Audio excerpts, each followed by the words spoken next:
and welcome to Scale Your Sales podcast, listed in 2020 as number 8 of 42 best podcasts for every sales professional. I am your host, Janice B. Gordon, the customer growth expert and author of Business Evolution, Creating Growth in a Rapidly Changing World. I created Scale Your Sales framework to develop leading edge capabilities to secure, retain, and grow key customer relationships for long-term value and partnership. Join me each week to learn from amazing B2B sales and business experts and influencers. Tune in for actionable insights and strategies. Are you ready to scale your sales? My next guest is David Meerman Scott, author of 12 books, including New Rules of Marketing and PR and the Wall Street Journal bestseller, Fanocracy.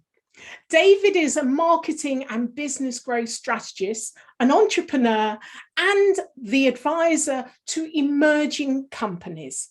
Please welcome to Scale Your Sales podcast, David Meerman Scott, someone I've been trying to get on for quite a while because I've been following him for years. He's going to know how much of a fandom I am in a moment.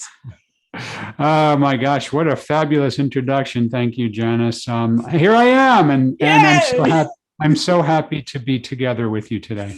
Even if it's in the virtual world, that will have to do for now. Well, this virtual world, I think we're doing a good job of making the best of it, but boy, am I ready for in-person. I've actually gone to some music concerts recently. I'm a huge fan of the Grateful Dead. I have a Grateful Dead logo over my shoulder here, and I went to 2 Grateful Dead concerts this month.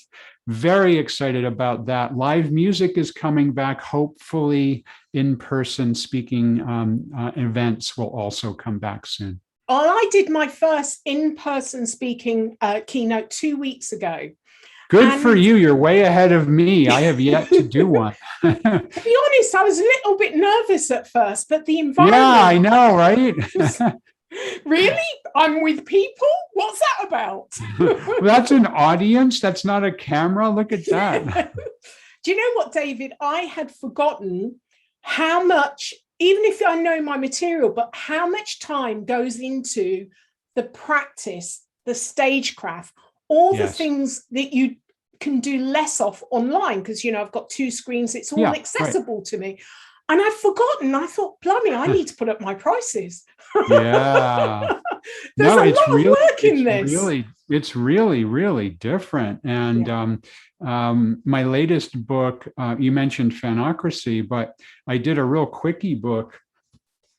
I'll show it to you. It's called Standout Virtual Events, and it's all about virtual speaking. Yeah. And it's really different because what we're doing, and this is really important for salespeople, by the way, and sales leaders to understand, but what we're doing right now is we're talking through a cinematic experience, video, television. This is like the cinema, and you have to play it like it's the cinema. You're speaking inside of a box. And when you get onto that, and I can't wait for when I get back onto a stage, but when you're onto a stage, it's a theatrical experience, and you have to be bigger and bolder, and they're very, very different things. And what's interesting to me from the selling perspective, and you would get this because you're also a speaker, is that when we're selling virtually, it's a different thing than when we're selling face-to-face.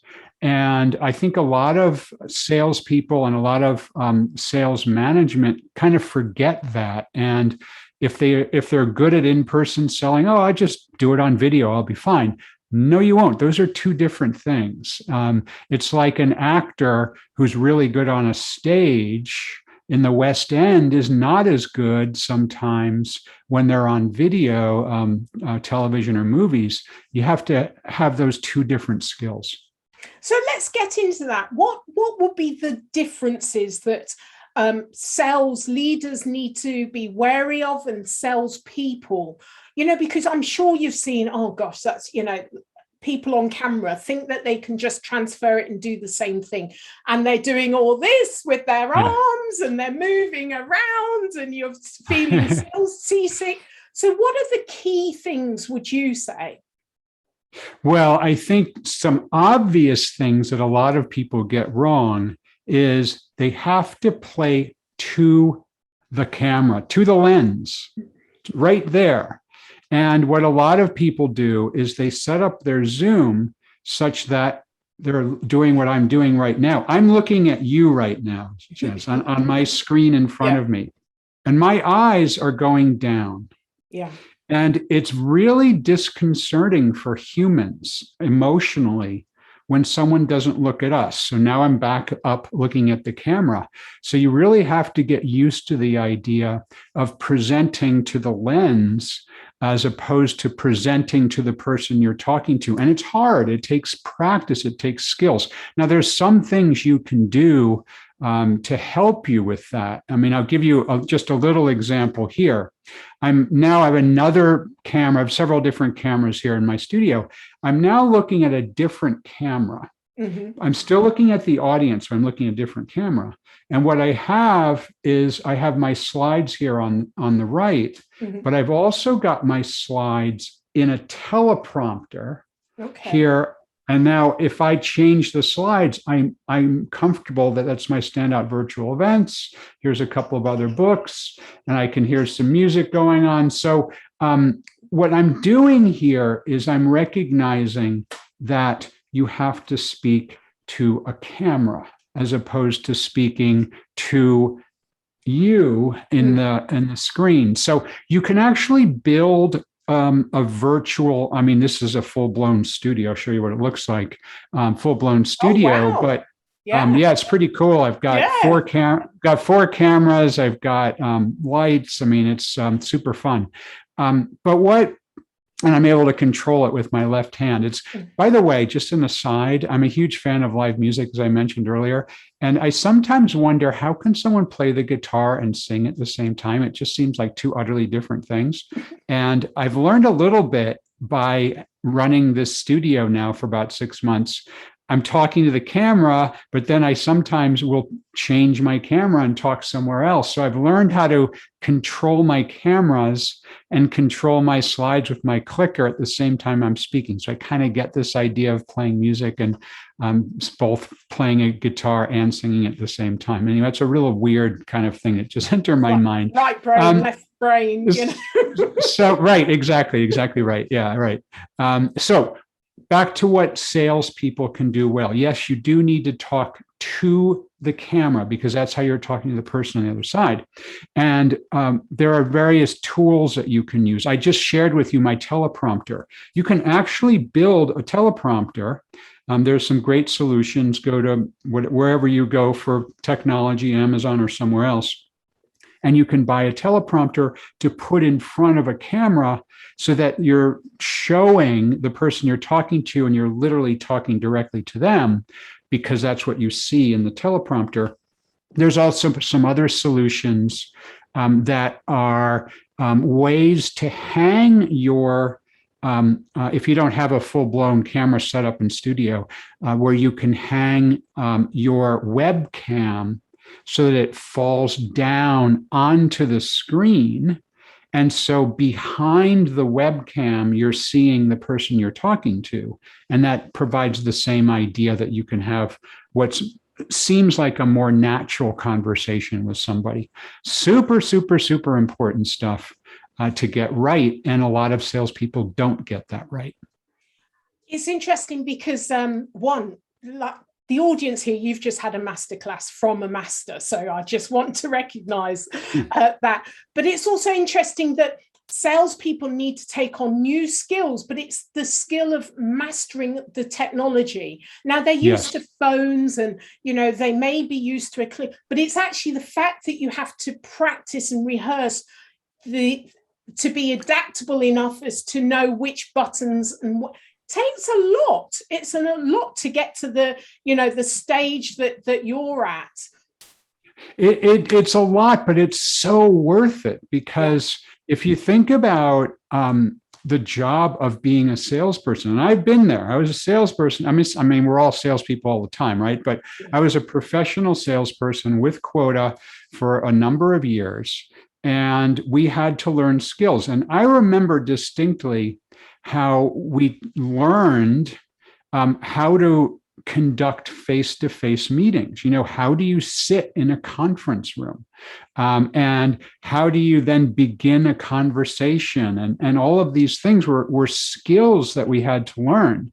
And I think a lot of salespeople, especially if you took some of the traditional selling skills courses, would learn those things, or you learned because your boss, your supervisor shared those things with you. But not very many people are learning the same things virtually. And what's interesting to me is that this kind of selling, virtual selling, it can actually be more intimate than a face-to-face environment. So in my book, Fanocracy, which I wrote with my daughter, Reiko, we looked at the neuroscience of how and why somebody becomes a fan of something.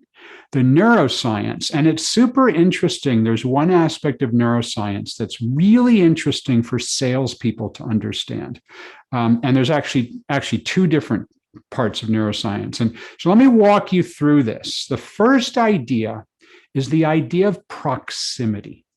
So the idea of proximity was originally talked about by a neuroscientist whose name is Edward T. Hall, and he identified that the closer you get to another human, the more powerful the shared emotions. The closer you get to another human, the more powerful the shared emotions. And that originally goes back tens of thousands of years to proto-humans, because when you were with your tribe of people and you were close to them, you felt safe and secure and comfortable. But when you were far away from your tribe and you encountered another group of people who were not your tribe, you felt vulnerable. And that's still true today. You get into a crowded lift and you're not with people you can feel nervous. You walk into a party and those people, you can feel super comfortable. So an aspect of this for in-person selling is, can you get closer proximity? Can you meet someone in their office, take them to lunch, whatever that might be? Now, we're in a pandemic, so that can be tough, but can you get some of that done? And Edward T. Hall actually identified levels of proximity. Firstly is public space further than about 12 feet. We don't track people. We know they're there in our public space. We don't necessarily track them. 12 feet to 4 feet is called social space. We begin to track people. We know where they are because we need to make sure that we're safe and comfortable. And if there's any danger, that we're prepared. Inside of 4 feet, called personal space, where the most powerful human connections happen. But here's something super interesting for virtual selling. It turns out that another form of neuroscience called mirror neurons describes the idea of what we're doing right now virtually, really interestingly. I'm going to demonstrate how mirror neurons work.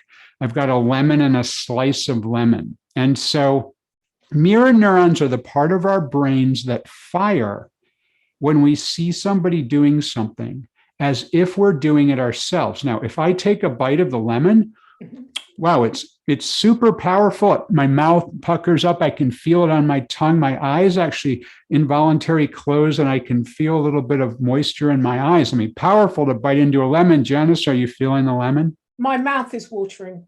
Isn't that crazy? So that's how mirror neurons work. Yeah. Now, what's interesting is what we're doing right now is we're firing our mirror neurons because the audience is seeing you, they're seeing me. If you're watching this on video, if you're only listening on an audio podcast, you can also imagine that lemon.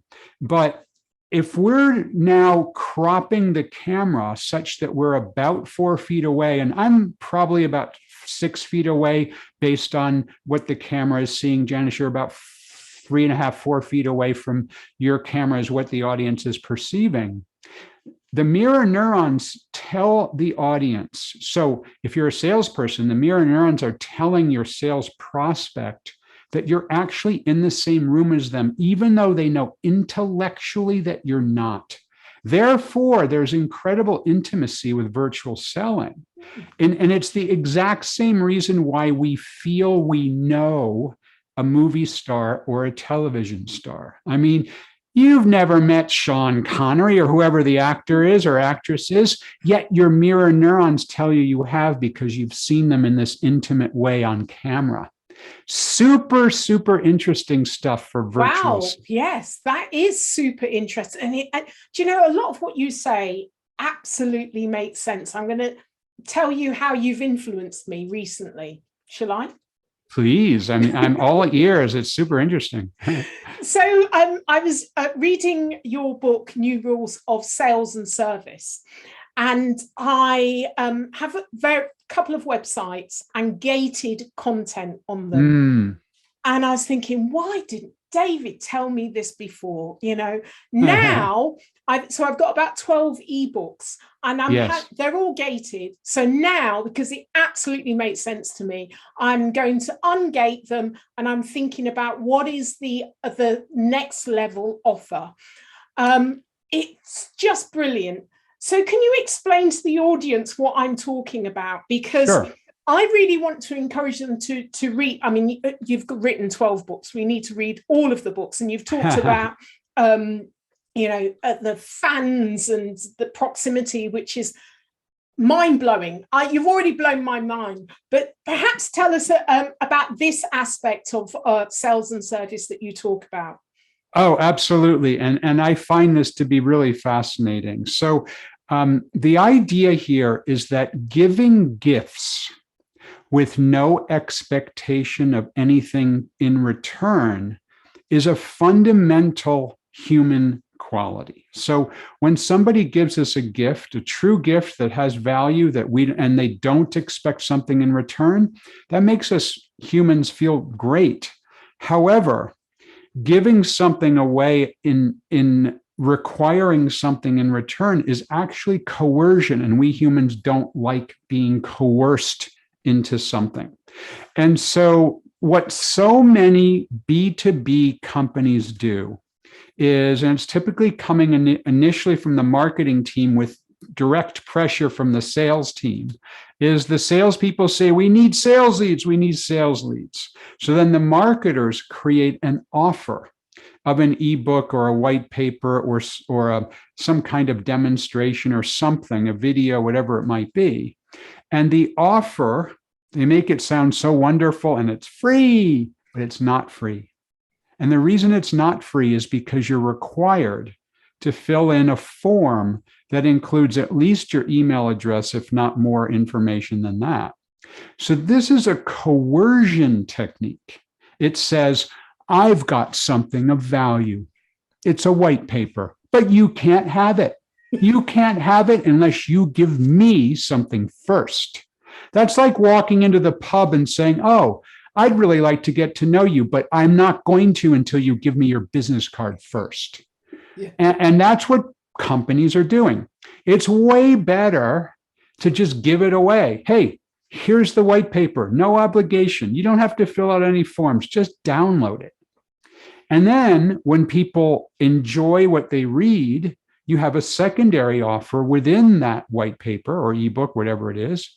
And the secondary offer is to learn more, and that's where you register. That's where you register the interest. So that's like going into a pub and saying, gosh, I'd love to get to know you better. Hey, would you want to share a drink with me? Right. And then you say, you know what? Let's meet up again next week. May I have your phone number? Well, sure, because you've had a great conversation, but I'm not going to give you my phone number on the first second that I meet you. Thank you very much. Ain't going to happen.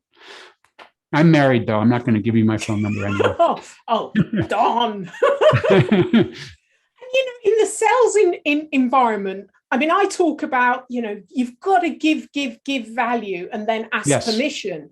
And so in my head, that's what I believe in and I talk about. But actually, my marketing doesn't match up to those values. And that's why I absolutely get this. It's just the wrong way to approach what we're doing. And it's funny. But on the other hand, don't beat yourself up too much, because look at what you're doing right now. You're creating this wonderful podcast, these videos that you're putting out. You're making them free and you're providing incredible value. So I think it's okay to maybe have a few things that are gated just as an experiment. But so many companies don't have anything of value that's freely available. They don't have a podcast. They don't have a blog. They don't have any kind of content. It's all about coercion. And so don't beat yourself up too much, Janice. But what I loved that you said in the book was that you did the numbers. You can have, say, 1,000 people that download your book and reshare your content because it's free. Or you could have 100 people that you have on your email list. And those 100 people aren't necessarily your customers anyway. You know, they feel coerced. It's not a great way to start a relationship, is it? When they feel coerced and they then are going to be judging the content differently. And that's the thing that I really got, and how that relates to how we want to start relationships with our clients, with our prospective customers in the sales world. And it really should be open and transparent and very giving and you know, offering a service before you ask permission. And I don't know, you know, what you think to that. Oh, I think that's absolutely right. And, you know, when I was working for companies 20 years ago and longer, and it was prior to the social media and many ways that we deliver content today. So granted, for the most part, we didn't have many of the tools. You know, nobody was doing videos like we're doing now or creating podcasts. But that, then again, the way we marketed was totally around this idea of coercion and offering white papers in exchange for somebody to fill out a form and all that. That's the way it worked. That's the way we did it. But in the last 20 years, I've been totally on my own. And I make the majority of my revenue doing paid speaking engagements. And I don't do traditional consulting, but I do some advisory work with clients for equity positions. And I have never once, ever in 20 years, done a sales call. It's all my business has come to me. People will send me an email and say, David, I like what you're doing. I want to consider hiring you to speak at my event. What are your fees? Or, geez, David, you were referred to me by someone who had you speak at their event, and I'd like to have you speak at my event. Or, hey, I'm just starting a new startup. I'm looking for an advisory board. Would you help me out? And I have never, ever made a sales call. And the companies that I've seen do this well are the same way. Business comes to them because they're giving. And then that shows that, hey, this is an organization or a person or a business that's worth checking out. People check them out and said, I'd like to do that too. So I'm going to reach out to them and express interest. Yeah. And this is, I think, one of the fundamental changes in sales and I think you said, you know, the sales cycle is now the buying cycle. Yes. You know, we're buying to stop selling. So talk to us about that. I think it's very, very clear to anybody, and certainly to everybody who's paying attention to this discussion, that you already know this, that buyers are in charge. You know, it used to be 20 years ago, sellers were in charge. Why? Because it was really difficult to find information about products and services. If you had a company selling a piece of software, let's say you worked at, I don't know, IBM or a company like that, you had to engage with the IBM salesperson to understand how that software worked. However, today, buyers are in charge because that information is all freely available on the web, on blogs, on social media, through all kinds of different ways you can learn about products or services. I mentioned earlier my home studio, and I built out this home studio about 6 months ago, and everything that I've used, my 4 cameras, the lights, the microphone, everything, I did the research myself before I made the choice of what kind of product to buy. And you couldn't do that 20 years ago. You had to walk into a store and have a salesperson talk to you about the different types of cameras and so on. You couldn't just say, oh, I'm going to do I spent about $25,000 on my studio. I'm going to spend $25,000 on a television studio, and I'm going to do it all online. You couldn't do that 20 years ago. So we're now in a buying process, and sellers are not the most important aspect of that process. So we need to understand that. We need to help facilitate the sale, of course. We need to be the champion for the buyer within the company, of course, but we're not the all-knowing font of information the way we used to be. So then how do you link service with the sale? What do you mean by that? Well, your book is called, sales, you've got the two linked together, and often they're separate departments, but you've actually put that one is kind of linked to the other in your book, and I got you. Why that's so important now. Yeah, you're right. So what I've noticed so often, and we all notice this with the companies we do business with, you have one group of people who take care of sales, another group of people who takes care of the ongoing customer support. And what frequently happens is once the sale is made, the business gets thrown over the shoulder of the salesperson, and then the customer support person catches it, and then they're in charge. And many times there's a huge disconnect when that process happens. And so I believe that organizations need to figure out how they can build a relationship with their potential clients such that that relationship is maintained when they become an actual paying client.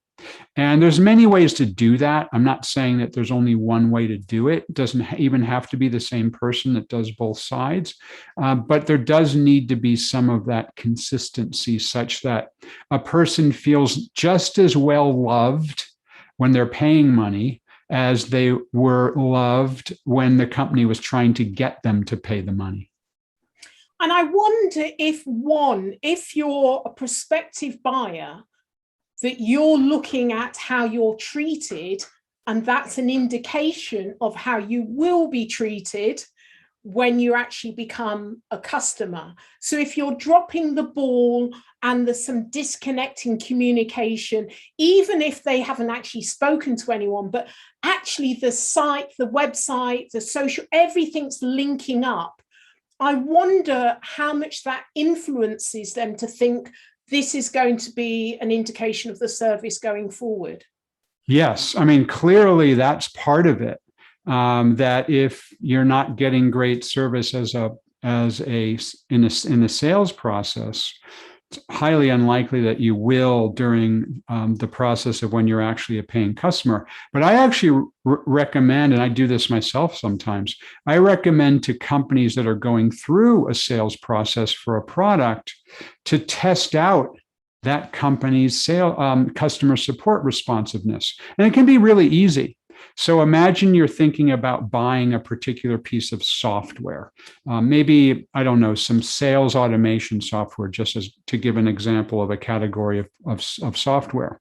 And you've got 3 or 4 companies that you're engaged with the salesperson. So yes, you should get a sense of how is the salesperson treating me? Are they responsive? If I send an email, how soon do they get back to me?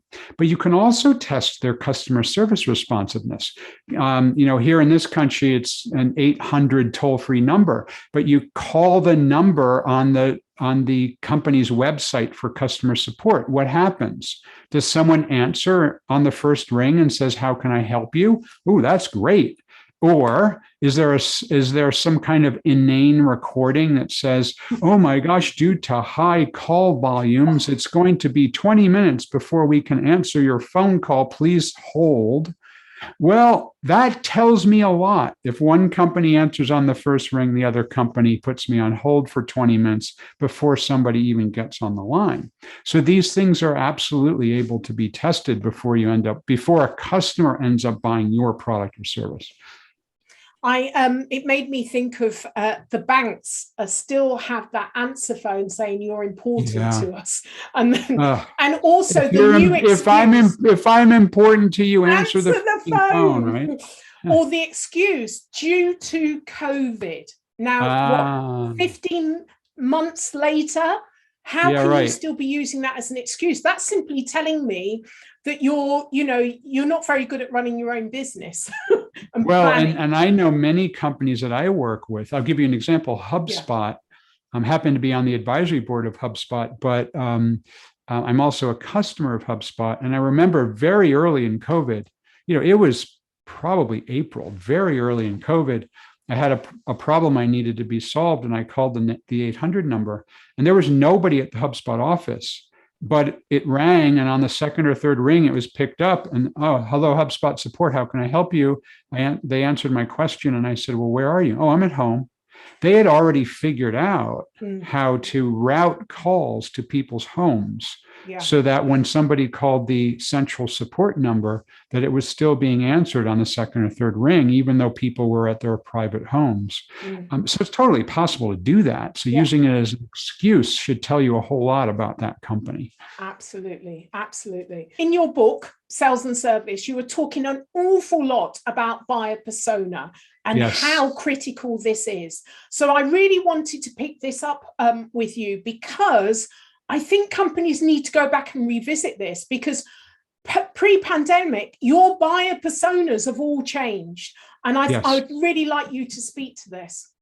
Well, what I've noticed, I'm sure everybody on the call notices this as well. Most companies focus on products and services. If you talk to the salesperson, they want to talk to you about products and services. If you go to the website, it's organized around products and services. Yet most buyers are not looking for a product or service. They're looking for a solution to a problem that they have. And again, going back to my example of the studio I'm in right now, I didn't initially go shopping for 4 cameras and a certain type of microphone. I went shopping to outfit a studio to solve the problem that all of my in-person speaking gigs were canceled. And now I needed to create a way to do virtual speaking gigs in a professional way. So as a buyer persona, the way I looked at it is I'm a buyer with a very particular need. I'm a particular buyer persona for the manufacturers of video cameras and teleprompters and microphones and lights and all the other gear I bought. And I was the buyer persona of a professional speaker who needed a virtual studio, which is utterly different from the buyer persona of a filmmaker or the buyer persona of a YouTuber or the other people who buy products and services like the kinds that I bought.